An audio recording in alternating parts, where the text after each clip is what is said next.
척추관 협착증 시작해 볼게요. 척추관 협착증은 여기 보세요. 여기 그림에 보시면 여기 척추들이 이렇게 있는데 요 사이로 이렇게 신경들이 빠져나오잖아요. 네, 여기 그 신경들이 이제 빠져나오는데 여기에 이렇게 협착이 어떤 골염증이라든지 아니면 이렇게 마모가 되면서 그쪽으로 이렇게 뼈가 이렇게 매끈하게 생겨야 되는데 이렇게 울퉁불퉁 이렇게 된다든지 이렇게 돼서요. 이 빠져나오는 요 부위의 공간, 공간이 뭐가 된다? 좁아져 있다 해서 이게 협착증이다 라고 보시면 되겠어요. 그래서 추간권 협착증, 척추관 협착증, 여기에는 통로가 추간공 등 신경이 지나가는 이제 통로가 좁아진 현상을 이야기한다. 해서 여기에는 이렇게 신경이 눌리게 되니까 신경이 이렇게 눌렸잖아요. 그죠? 신경이 이렇게 눌리게 되니까 요통이 오고 그 다음에 뒷다리가 땡기고 막 이런 신경 저린 증상들이 쭉 나타나게 되면서 이렇게 신경 전달에 또 영향이 생기고 이러다 보니까 간헐적 파행이다. 이건 뭐예요? 쩔름쩔름 절고 다닌다 라고 이런 보행의 이런 모습들을 보인다 라고 보시면 되겠죠. 종류는 선천적인 거, 그 다음에 후천적인 거, 이렇게 두 개로 나눠지고 있는데, 선천적인 거 같은 경우는 특발성, 연골 무형성증, 이런 경우에 좀 많이 발생하고 있고, 저 후천성 척추관 협착증은 퇴행성 여기, 퇴행성이 돼서 염증이 생기거나, 나이가 들어서 염증이 생기거나, 아니면은 외상에 의해서 여기가 눌려져, 깨져가지고, 여기가 부러졌는데, 들러붙으면서 삐뚤삐뚤 붙으면서 여기가 눌리게 되는 이런 외상성 지연 변화 이런 것들에 의해서도 좀 생길 수 있겠다라고 보시면 되겠죠. 자, 원인은 그래서 선천성인 것 같은 경우에는 좁게 태어난 경우에 퇴행성 변화가 시작된 30대가 되면 뼈와 인대의 변성이 겹쳐지면서 이제 발생을 하는 겨. 그다음에 후천성 척추관 협착증은요. 퇴행성 골관절염이 가장 많은 경우 이런 경우를 차지하고 있고 인대가 두꺼워지고 디스크가 튀어나와서 신경이 차지하고 있는 공간이 좁아져서 이제 발생하는 것이다. 이외에도 척추 전방 전이증이라든지 수술 후 협병증, 골절 비정상적인 유압 이런 것들이 원인이 될 수 있겠다. 임상 증상은 요통 있고요. 하태부 감각 이상과 운동 장애가 일단 나타난다라고 이제 되어 있습니다. 그래서 요통은 척추관 협착증에 의한 압박이나 염증에 의해서 일단 발생이 되는 것이고요. 그러면 이거에 대한 치료는 어떻게 해주면 될까요? 압박을 풀어주고 염증을 해결해주면 여기에 이제 요통이 사라지겠죠. 예, 그 치료에서 이제 거기에 이제 초점을 맞춰서 일단 하는 걸 좀 볼 수 있습니다. 주간반 탈준증과 달리 둔부나 항문 부위로 방사되는 레디에이션 페인이 있다.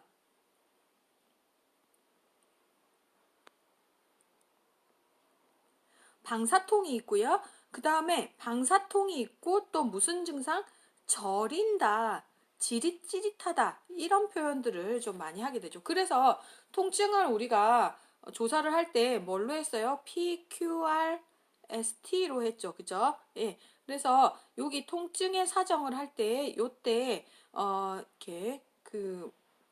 이렇게 퀄리티, 여기에서 어떤 양상으로 좀 아프냐, 뭐, 이렇게 좀 물어봤죠. 예, 그래서 뭐, 저린 증상이 있느냐, 아니면 우리하게 아프냐, 아니면 터질 듯이 아프냐, 뭐, 이런 어떤 증상들, 예, 이런 것들에 대해서 이제 질문을 할 때, 저린 증상이 있습니다. 그러면은, 신경에 어떤 신경학적인 어떤 문제가 좀 있지 않나, 라고 일단, 생각을 하시면 되겠습니다.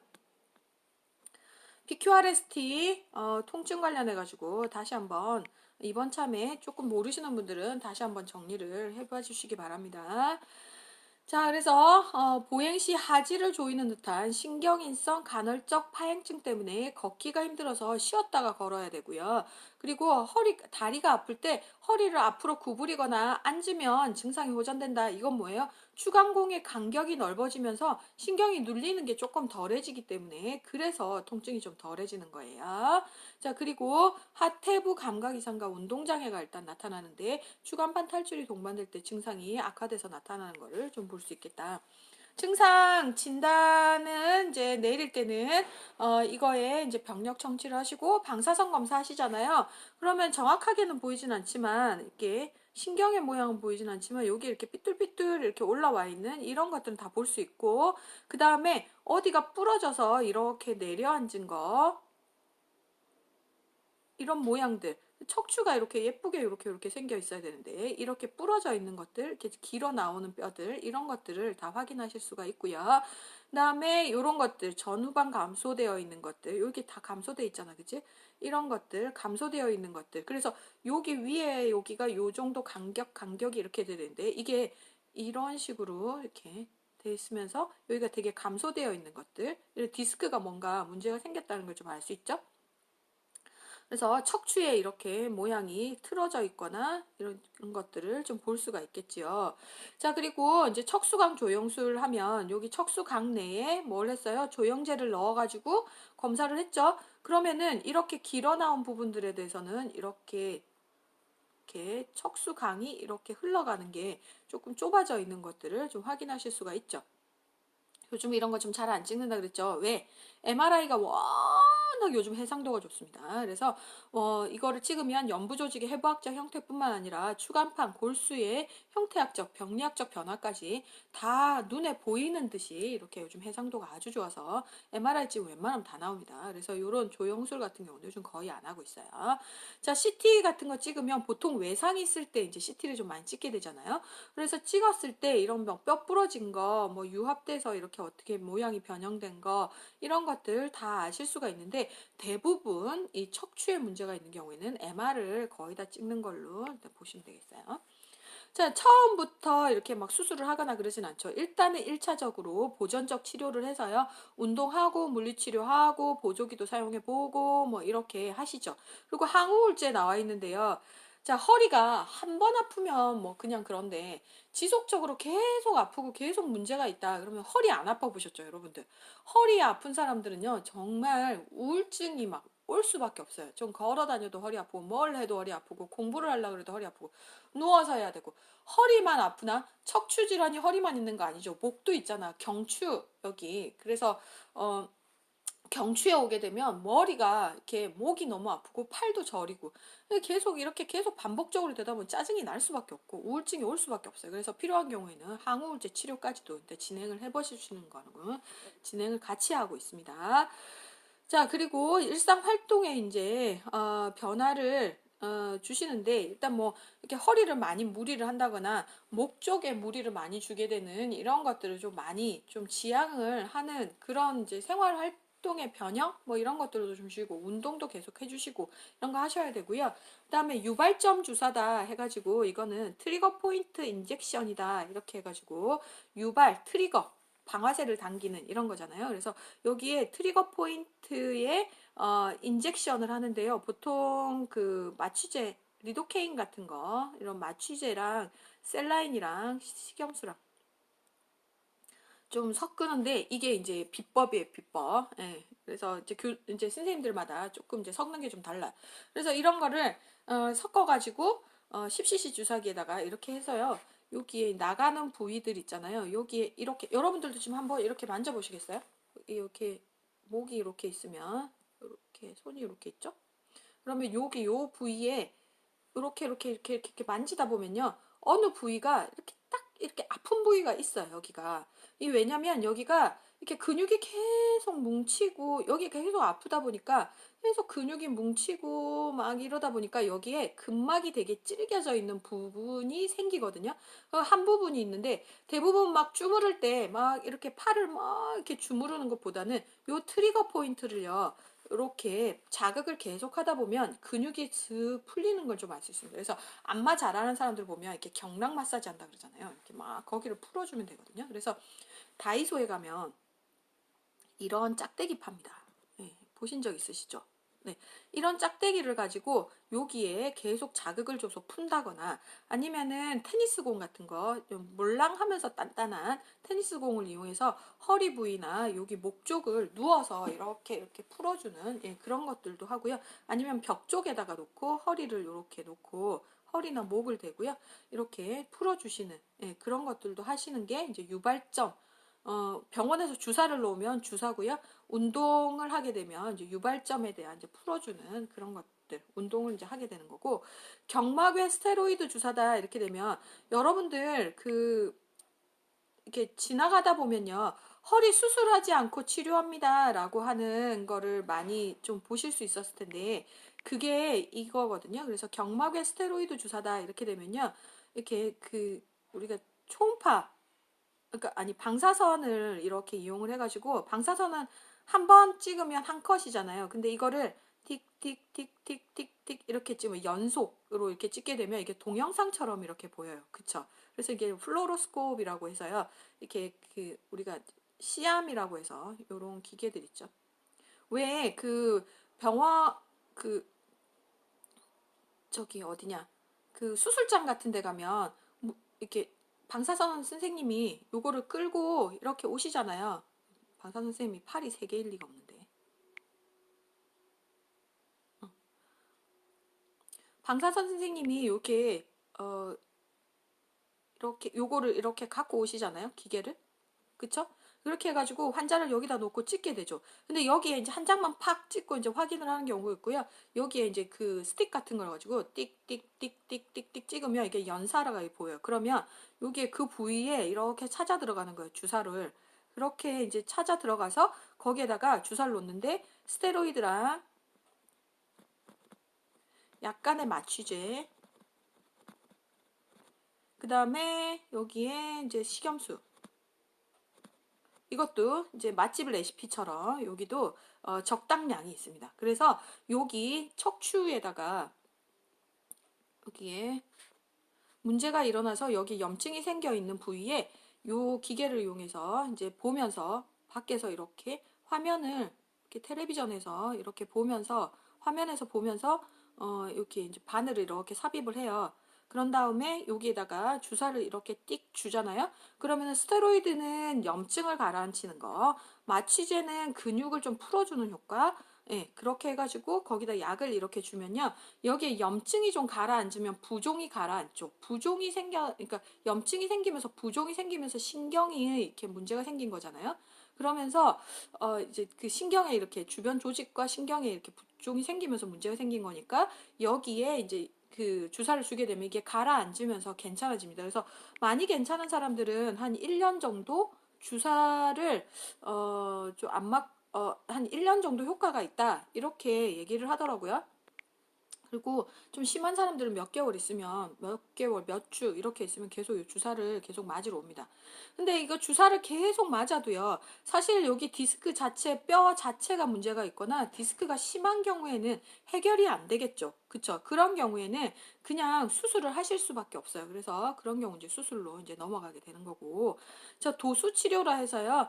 물리치료 선생님이 이제 가서 이제 손으로 이렇게 유발 부위를 잘 마사지를 하는 거, 그 다음에 초음파 해가지고 거기에 이제 그 스틱 같이 이렇게 생긴 게 있어요. 그래서 물리치료 기계인데 요거를 거기에 이제 부위에다가 젤을 바른 다음에 얘를 계속 초음파를 주게 되면 여기에 이제 근육의 자극이 계속 가면서 이제 근육이 좀 풀리는 그런 게 있고, 텐스 치료로 해서 전기 자극 치료, 요즘 이거 좀 상용화돼서 좀 여러분들도 사실 수가 있죠. 그래서 패치를 이렇게 붙인 다음에 전극을 해가지고 여기에 다이아를 돌려서 맞춰서 하면 여기에 근육이 움찔움찔 이렇게 하면서 근육이 좀 풀립니다. 자, 그리고 이제 열 치료해서 이제 뜨뜻한 10부 한다 하잖아요. 10부. 그다음에 운동 치료 해가지고요. 여기에 목을 이렇게 좀 당겨준다든지 운동을 이제 계속 해주는, 예, 그런 거를 하고 있죠. 자, 이런 걸 했을 때 별로 효과가 없다 이렇게 되면 이제 수술을 하시게 되는 건데, 보존 치료가 효과가 없거나 신경학적 결손이 이제 뚜렷하거나, 예, 오타 났네요. 뚜렷하거나 악화되는 경우, 그다음 말초 신경 증상이 심하고 근력이 약해지는 경우, 예, 심한 신경인성 간헐적 파행증으로 생활에 지장이 있는 경우, 그다음에 이런 경우에 이제 시행을 하게 되는데, 주로 이제 감압술을 이제 시행을 하게 되죠. 그래서 눌려 있는 부분을 좀 이제 펴주는 그런 걸 이제 하게 되는데, 그래서 추간판 성형술, 추간판 절제술, 그다음에 추궁판 확장술 이런 감압 범위에 따라서 이렇게 해주고요. 그다음에 척추의 불안정성이 있거나 아까 척추부에 심한 변형이 있는 경우에는 골 유압을 이제 시행을 시켜주는 그런 수술들을 시행을 하실 수가 있습니다. 추간판 탈출증은요, 이 뼈가 문제가 있는 게 아니고 여기 버퍼에 있는 여기 추간판 연골이 이제 문제가 생기는 거죠. 그래서 원래는 이렇게 추간판이 이렇게 예쁘게 이렇게 있으면 요 사이에 이렇게 예쁘게 이렇게 있어야죠. 그죠? 근데 이렇게 이렇게 나이가 들면서 여기 추간판에 탈수가 일어나게 돼요. 여러분들 나이 때는 아주 수분도 많고 탱탱합니다, 이게. 근데 나이가 들면서 탈수가 되면서 약해지고 이러면서요. 여기가 이렇게 벌징, 처음에 벌징이 이렇게 생겼다가 나중에 벅 터지면서 수액이 빠져나오게 되는 거죠. 네, 그래서 외상이나 퇴행성 변화들로 인해서 이게 섬유륜이 찢어지거나 섬유륜입니다. 왜 이렇게 오타를 많이 났지? 섬유륜이 찢어지거나 파열돼서 내부의 수액이 밖으로 밀려나와 주변의 조직이라든지 척수를 압박하면서 통증의 증상을 유발하는 것을 이제 추간판 탈출증이다 이렇게 얘기를 하고 있죠. 그래서 HIVD Herniated Intervertebral Disc다 해가지고요. HIVD는 굉장히 요즘 우리가 직립보행을 하면서 생기는 질환이면서 요즘 계속 앉아있는 계속 앉아있잖아 사람들이. 그죠? 그렇게 하다 보니까 이게 굉장히 좀 환자가 좀 많이 늘어가지고요. 특히 요즘 스마트폰 때문에 추간판 탈출증 환자도 굉장히 좀 많이 늘어서 좀 심심치 않다는 표현 좀 그렇고 많이 흔하게 볼 수 있는 질환명으로 보시면 되겠습니다. 주로 요추 4, 5번, 요추 1번에서 천추 1번, 그 다음에 경추 6번, 7번에서 되게 호발하고 있고요. 자, 그러면서 원인은 아까 퇴행성 질환으로 인한 거니까 노화나 반복적인 외상 등 이런 것들, 그 다음에 이제 교통사고를 당했거나 어디 높은 곳에 떨어지거나 다쳤던 거 이런 것들이 있을 수 있고요. 위험 요인은 허리를 많이 쓰는 사람, 간호사 특히 좀 많이 생기죠. 그 다음에 운동 부족, 잘못된 자세, 흡연, 비만, 가족력 이런 것들에 의해서 생길 수가 있습니다. 병태 생리는 수분 함량이 저하되고 콜라겐만 증가돼서 추간판 탄력을 잃으면서 추간판 흡수 능력이 저하되면서 이때 과도한 힘을 받게 되면 섬유륜이 찢어지거나 파열되면서 뒤쪽으로 돌출하게 되는 것이다. 이렇게 돼서 우리가 이렇게 들다가 뻑 이렇게 하잖아요. 턱 이렇게 터진 거예요. 그게. 예. 그래서 탈출 진행은 팽륜, 돌출, 탈출 격리 이런 식으로 해서 일단 진행이 되고 있고요. 이거는 그림이 여기에도 나와 있지만 우리 1337페이지 책 보시면요. 여기에도 이렇게 그림이 여기에는 이렇게 옆모습만 이렇게 보이고 있지만 지금 책에는 이렇게 그림을 이렇게 수액을 이렇게 해서요. 이쪽 면에서 잘 보이도록 그렇게 되어 있어요. 그래서 여기 허니에이팅 되는 거 이렇게 이런 모습들 이런 것들이 보이고 있죠. 이건 옆면으로 보시는 거고요. 책에서 보시는 건 단면으로 이렇게 보이고 있으니까 일단 요거 보시면서 이렇게 바뀌는구나. 팽륜, 돌출, 탈출, 격리 이런 순서로 된다는 거 일단 확인하시고 다음 넘어가겠습니다. 그래서 임상 증상은 추간판 탈출증이 발생한 위치에 따라서 그런 통증의 위치와 양상이 이제 차이가 좀 있고요.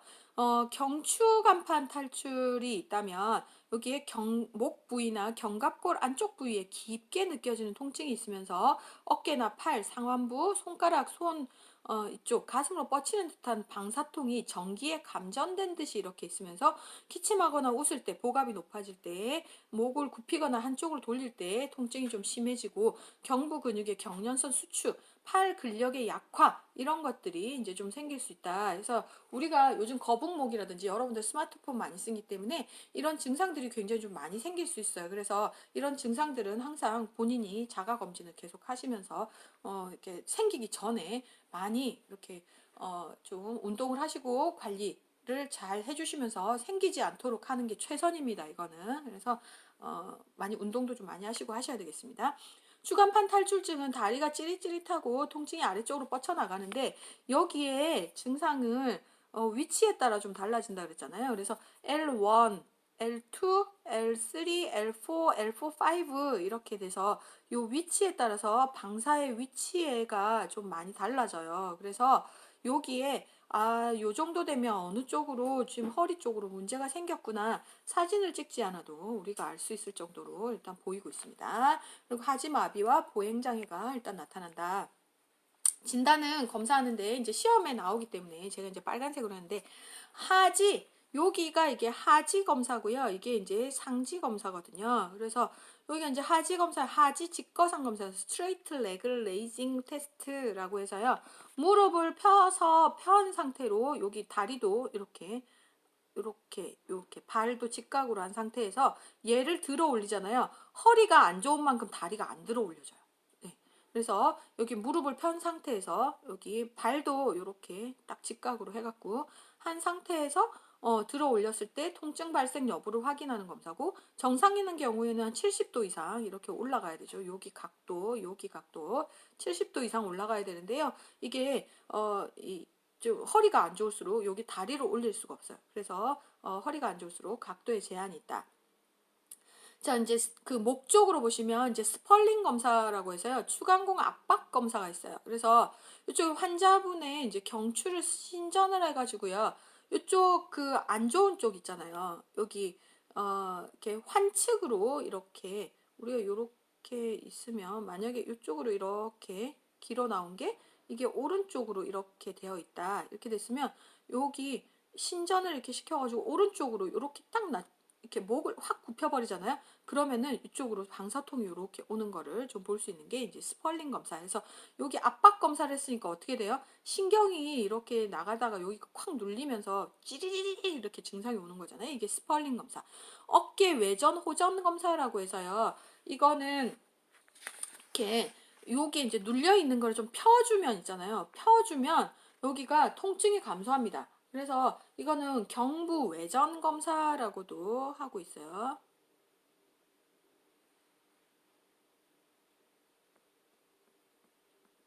네. 그래서 경부 외전 검사라고도 하고 있습니다. 그래서 이거는 환자가요. 이쪽에 오른쪽에 만약에 이렇게 좀 안 좋았다 이렇게 되잖아요. 그러면은 이거를 상지를 들어서 손을 머리 위로 이렇게 올리게 되잖아요. 그러면은 통증이 감소하는 거예요. 그러면 이게 왜냐면 손을 이렇게 머리로 올리게 되면 추간공이 좀 벌어지면서 여기에 이제 좀 이렇게 혈류가 도는 거죠. 그죠? 그 신경이 덜 눌리는 거잖아요. 네. 그러면서 통증이 좀 덜하게 오는 거예요. 그래서 경추 디스크 있으신 분들은요. 이렇게 좀 증상이 좀 심해졌다 이렇게 되면요 환자가 올 때 팔을 이렇게 들고 옵니다. 이렇게 들고 이렇게 오셔가지고 이렇게 그 응급실로 오시는 경우가 좀 많이 있어서 이렇게 팔 머리 위로 이렇게 얹어가지고 팔을 이렇게 요 머리 위에 이렇게 얹어가지고 손을 이렇게 얹어갖고 이렇게 오시면 이 사람 좀 척추에 경추에 문제가 있어서 왔구나 이렇게 보시면 되겠습니다. 그래서 하지 직거상 검사, 스펄링 검사, 어깨 외전 호전 검사 이런 것들은 추간판 탈출증의 진단에 이제 검사 목적으로 쓸 수 있겠다. 그 이외에도 근전도 검사라든지 신경 전도 검사, 방사선 검사, 척추 조영술, CT, MRI 이런 거 찍으면 다 알 수 있고요. 자, 가장 많이 쓰는 게 무슨 검사? MRI 검사 찍어서 이제 볼 수가 있습니다.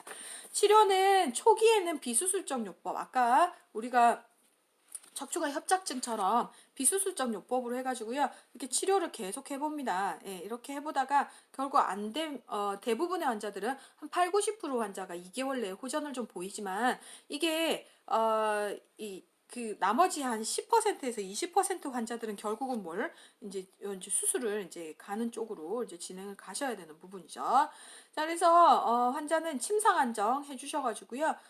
추간판에 가해진 압력을 좀 줄이는데 급성기 한 2, 3일 정도는 꼼짝없이 누워있는 게 가장 좋은데 단단한 침뇨 이렇게 해주시고요. 무릎 아래에는 베개로 좀 지지를 좀 해주시면 좀 도움 많이 되실 거고요.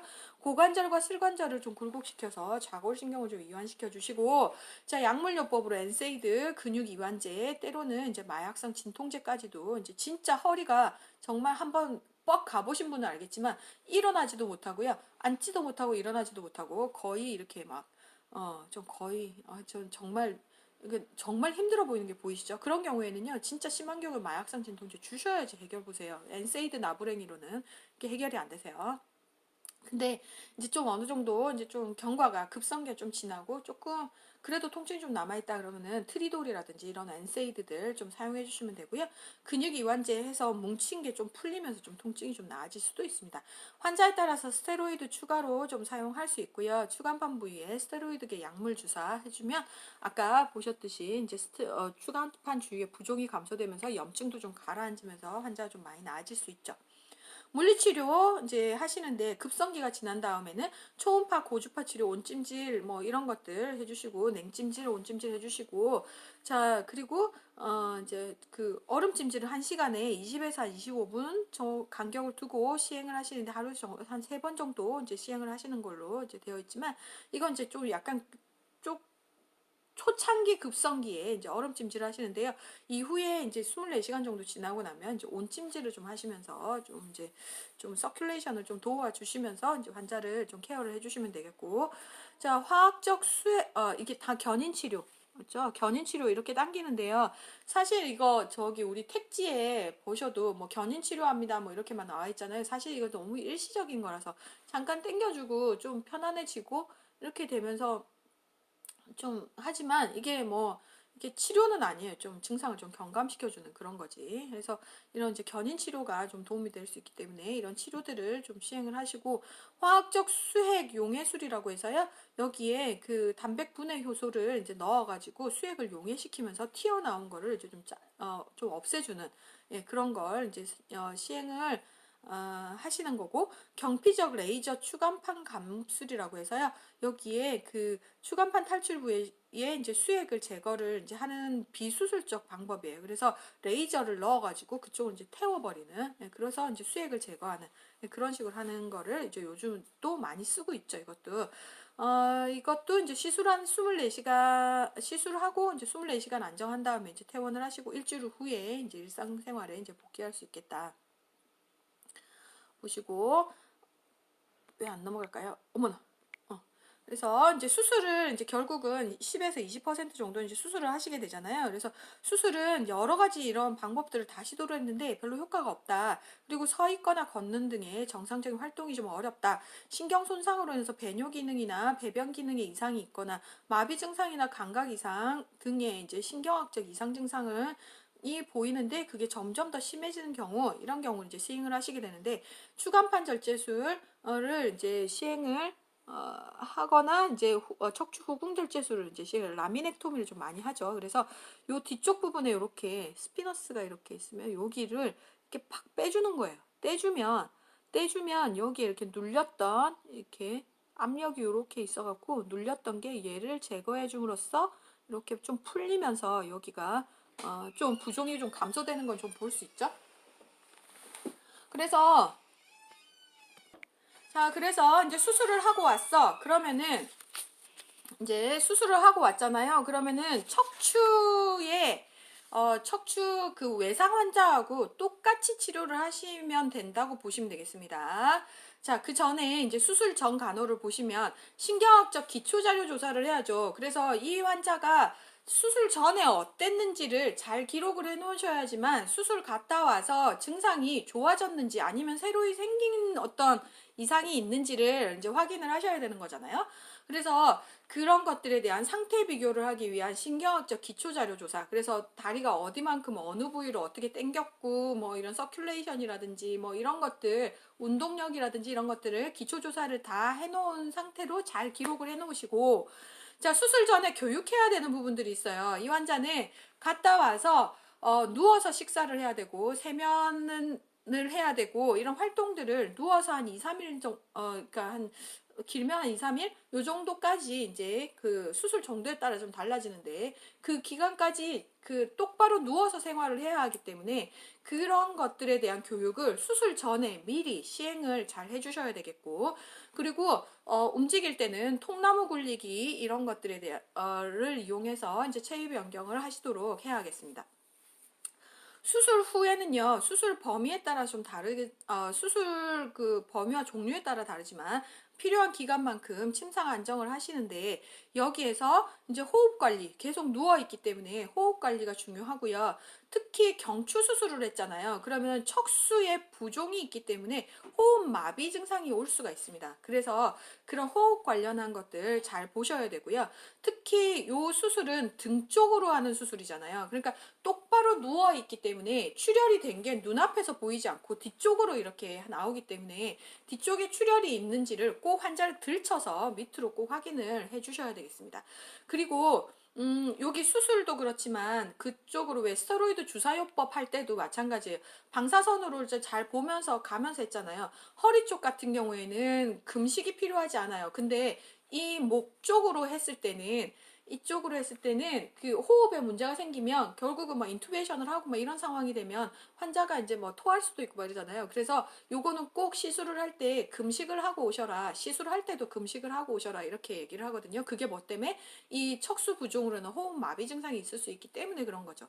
그래서 여기에서도 마찬가지로 이제 수술을 하시고 왔다. 그러면은 척수 수술 여기 상부 경추 수술을 한 경우에는 이렇게 호흡을 잘 보셔야 되겠다. 그리고 필요한 경우에는 이제 뭐 이렇게 호흡 마비가 오고 그러면 안 되겠지만 그러면 이제 호흡 마비가 오게 되면 기관 절개술을 이제 할 수 있도록 다 준비를 생각을 하고 준비를 해놓고 만약 생겼다면 바로 기관 절개관을 이제 할 수 있도록 해주셔야 되겠고요. 목이 굴곡되지 않도록 하셔야 되겠고, 그 다음에 침상머리 상승, 여기 경추부에 했을 때는 목이 굴곡되지 않도록 하고 이렇게 허리가 문제가 있지는 않으니까 침상머리를 상승해서 부종을 좀 가라앉혀 주시는 그런 거를 해주셔야 되겠어요. 자, 통증 조절은요, 굉장히 허리가 통증이 심해요. 그래서 PCA를 좀 해가지고 하시는데 수술 후 이틀째 부종이 생기면서 더 심해지거든요. 그래서 이 환자는 PCA를 반드시 들고 나와서 이렇게 통증을 조절할 수 있도록 해주셔야 되겠어요. 체위 조절하시는데 신체 선열 바르게 유지하는 거 되게 중요하고 통나무 굴리기로 해서 환자를 이동을 꼭 해주셔야 되겠고요. 그 다음에 얼라이먼트 잘 맞춰주시고 그 다음에 긴장이 계속돼서 허리에 무리가 가지 않도록 허리 밑에다가 무릎 밑에다가 베개를 잘 개어서 대주도록 해주시고, 자, 신경과 관련되어 있기 때문에 배뇨와도 연관이 되어 있어요. 그래서 수술 후 8시간 이내에 배뇨했는지 꼭 확인해 주시고요. 소변을 계속 못 보시면 간헐적 도뇨를 해서 이렇게 돌아오는 거를 좀 보시면서 필요한 경우에는 유치도뇨를 하지만 보통 유치도뇨까지는 안 가고요. 8시간 정도 지나면 환자가 한두 번 정도 간헐적 도뇨하고 나서는 돌아오시거든요. 그래서 소변을 계속 잘 보시는지 잘 보시고 복부 팽만이 소변으로 인해서 방광팽만이 있는지도 계속 확인을 해주셔야 되겠습니다.